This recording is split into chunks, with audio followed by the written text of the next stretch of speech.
Halo teman-teman, jumpa lagi. Sekarang kita akan menjawab pertanyaan-pertanyaan yang belum terjawab di live IG minggu lalu teman-teman ya. Jadi kalau kita live IG kan jam 8 sampai jam 9 malam, yang belum terjawab akan kita jawab di video-video seperti sekarang ini teman-teman ya. Langsung gue share aja. Ada pertanyaan dari Bapak FNC News. Akui properti nilai harga perolehan full di SPT tahunan anak ya? Jawabannya iya ya Pak Pak FNC. Jadi orang yang lapor SPT tahunan sebuah harta itu lapornya full ya. Apakah dia dapatin dari warisan, dari hibah, ataupun dari hutang, ataupun dari KPR. Yang dia lapor nilai harta itu nilai full. Sedangkan kalau dia masih berhutang, maka munculkan kategori hutang di bawah. Di bagian bawah di SPT tahunan, munculkan hutang senilai yang masih terhutang di tanggal 31 Desember. Gitu ya, teman-teman ya. Oke, semoga terbantu Pak FNC. Lanjut. Bapak FNC News. Kemudian ada Bapak Cici Fajar. Ibu Cici Fajar 05. Untuk dividen agar tidak kena pajak, apakah ada peraturannya jika diinvestasikan jadi tidak kena pajak? Jawabannya ada Bu ya di PMK 18 tahun 2021. Intinya gini, kalau lu terima dividen, kemudian lu tidak investasikan, maka lu kena PPh 10% bayar sendiri ya, bukan dipotong oleh PT. Kalau lu dapat dividen, kemudian lu investasikan dalam jangka waktu minimal 3 tahun, maka dividen itu tidak usah bayar pajak 10% alias tidak kena pajak PPh 10% final ya. Nah, apa definisi dari investasi? Definisinya adalah lu taruh uang di tabungan bisa, deposito bisa, saham bisa, beli tanah bangunan bisa. Yang tidak bisa adalah contohnya lu beli emas, itu sulit. Kemudian lu beli mobil, beli motor itu tidak bisa. Setahu gua seperti itu ya. Nah, paling aman adalah belilah sebuah deposito, tahan selama 3 tahun. Oke? Atau beli sebuah SBN, surat berharga negara, ORI, Sukuk, SBR, FR dan sebagainya itu beli tahan selama 3 tahun, selesai. Ingat ya, laporan dividen harus dibikin setiap tahun selama 3 tahun berturut-turut ya. Jadi sebelum 31 Maret bersamaan dengan SPT tahunan atau tidak bersamaan juga nggak apa-apa ya. Sebelum 31 Maret lu lapor laporan e-reporting dividen selama 3 kali berturut-turut untuk membuktikan bahwa lu sudah laporkan loh, lu sudah investasikan loh, gitu. Jadi selain diinvestasikan juga perlu dilaporkan ya di e-reporting dividen di DJP online ya, secara online selama 3 kali berturut-turut. Nah, banyak orang itu berpikir berbagai macam cara karena serakah ya orang-orang ini ya. Udah dikasih gratis 10%, dia pengen dapat hasil investasi yang besar. Akhirnya uang itu dipindah-pindah dari saham A ke saham B, dari investasi ini ke investasi ini dipindah-pindah. Menurut gua jangan teman-teman, yang ribet, repot nanti lu banyak masalah. Kemudian ada orang yang menginvestasikan di instrumen yang aneh-aneh, yang bunganya tinggi-tinggi. Menurut gua juga jangan teman-teman ya. Udah taruh dah di deposito ataupun di SBN, walaupun bunga kecil cuma 6%, 5%, taruhlah selama 3 tahun.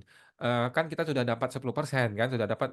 Kan sama aja negara kasih lu duit 10% gitu teman-teman ya, kalau dibebaskan PPh-nya. Oke? Semua teman tuh Bu Cici Fajar. Ibu ya. Kemudian ada Ibu Hanjaya. Ibu Hanjaya tadi mana terpotong? Kemudian ada ya terpotong, mohon maaf Bu Hanjaya. Kita mundur dulu ya Bu Hanjaya ya. Kemudian ada Ibu Hanjaya. Oke, Ibu Hanjaya. Iya kawan, pastilah PPh final yang terbaik. Norma mah gile dan pembukuan ribet, nggak bisa kita sudah lansia. Betul ya Bu Hanjaya ya. Jadi Bu Sri Mulyani ini entah pura-pura bodoh atau memang bodoh ya kalau dia masih terus tidak memperpanjang PPh final. Seharusnya dia diperpanjang ya. Gue rasa orang waras dimanapun di dunia ini pasti berpikir untuk memperpanjang PPh final.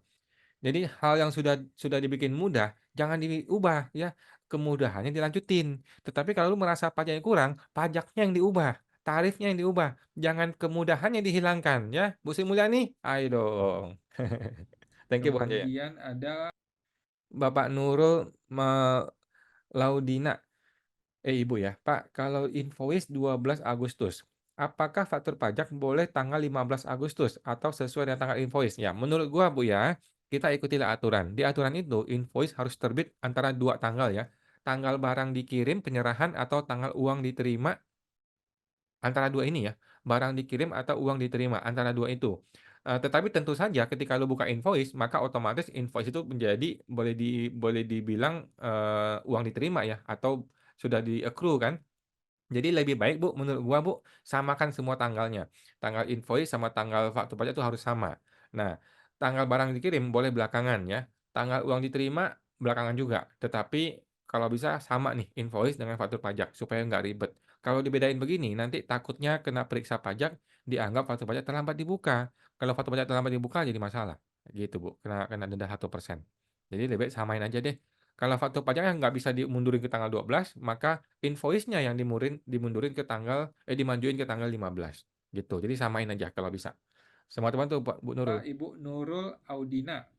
Kemudian Bapak ADP, perpanjangan PPh final itu kalau yang OP udah berakhir, apa bisa perpanjang kok? Ya kita tunggu Pak, kita tunggu aturan ini ya. Justru kita mau bikin petisi supaya diperpanjang, supaya meminta negara memperpanjang ya, bukan memohon ya, meminta. Karena kita kan warga negara, kita yang punya negara ini ya, bukan si oknum-oknum pejabat yang punya negara, enggak. Kita yang punya negara, kita meminta para para pejabat supaya ngikutin dong maunya rakyat dong, gitu loh. Oke, nanti kita bikin petisinya ya.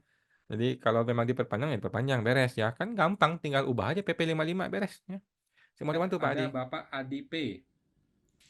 Bapak Rizal Suherman, izin tanya kok, kalau transaksi atas nama pribadi dengan supplier, ada pajak masukan? Apakah boleh PM tersebut kita alihkan ke PT? Tidak bisa dong, Pak, nggak bisa ya. Kalau Bapak mau mengkreditkan ke PT, maka pembeliannya harus pakai uang PT, pembeliannya harus dalam rangka usahanya PT. Nggak bisa pakai nama pribadi ya. Jadi mintalah kepada supplier buka faktur pajak atas nama PT. Nah, itu transaksi harus transaksi PT ya, bukan transaksi pribadi, gitu. Semua teman tuh Pak Rizal. Kemudian Bapak Rijal Bapak Yohan, makasih Suherman. sama-sama kawan. Kemudian Ibu Desi. Ibu Desi Susiani, kok kalau adiknya mama satu kartu keluarga dengan saya. Kakak hanya berdua, saya dan adiknya mama. Apakah bisa rumah diwariskan kepada saya? Jawabannya bisa. Harus hibah atau surat wasiat? Jawabannya surat wasiat Bu ya, jangan hibah. Karena hibah yang tidak kena pajak itu hanya dari papa ke anak atau anak ke papa. Orang tua ke anak atau anak ke orang tua kandung. Itulah hibah yang tidak kena pajak. Sedangkan warisan itu mau dari siapapun itu tidak kena pajak. Oke. Jadi mohon maaf nih si tante ini boleh bikin surat wasiat.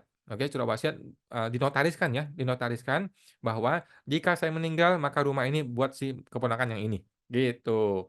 Setelah dia bikin surat wasiat itu, nanti kalau seandainya meninggal ya, amit-amit meninggal gitu, nanti si notaris itu akan menyatakan bahwa dia sudah menerima surat wasiat itu, kemudian dibikinlah surat warisannya bahwa itu rumahnya diberikan kepada si keponakan dan warisan itu tidak kena pajak walaupun bukan dari orang tua kandung. Nah, kalau terlambat sudah meninggal, kalau terlambat sudah meninggal ya.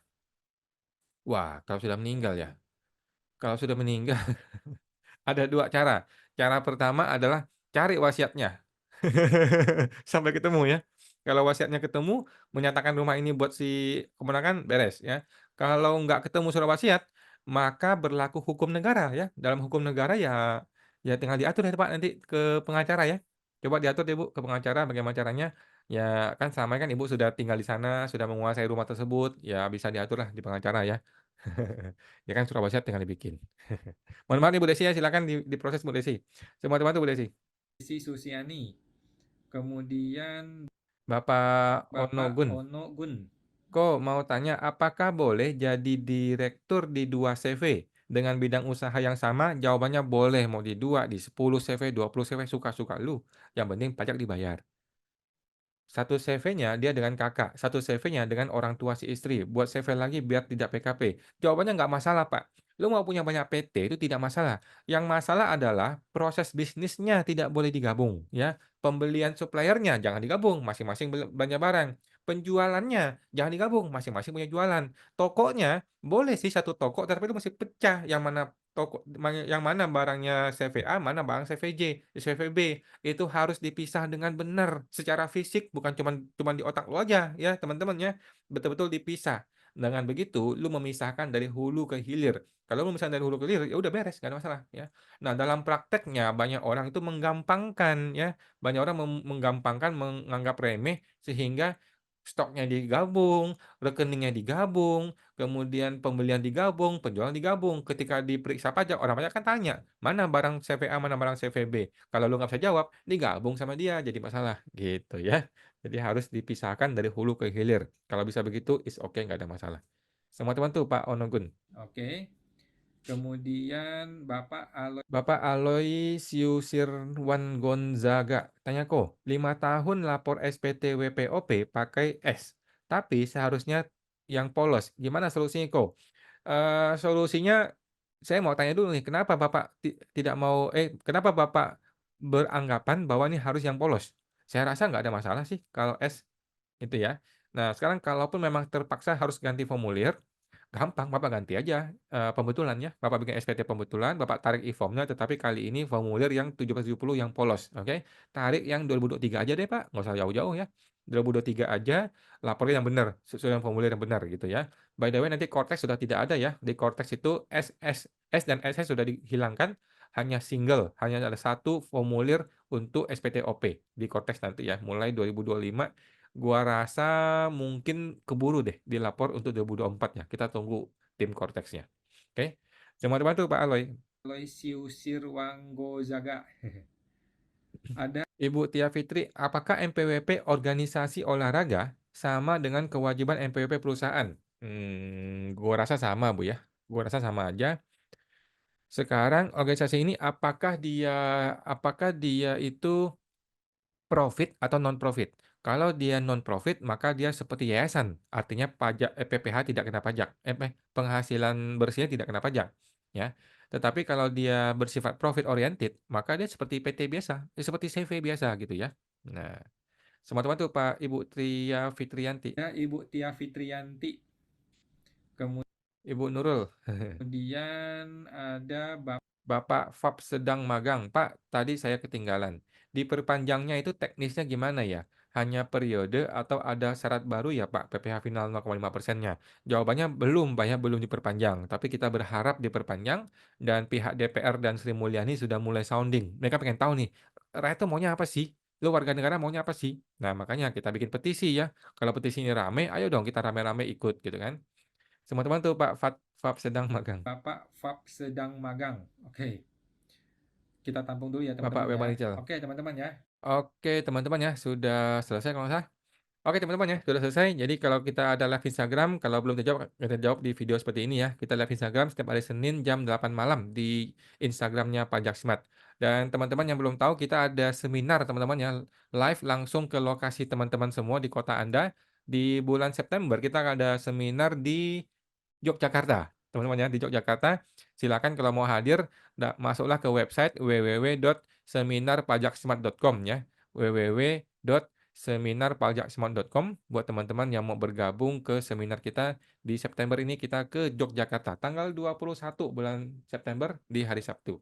Oke teman-teman, sampai jumpa lagi. Semoga teman-teman.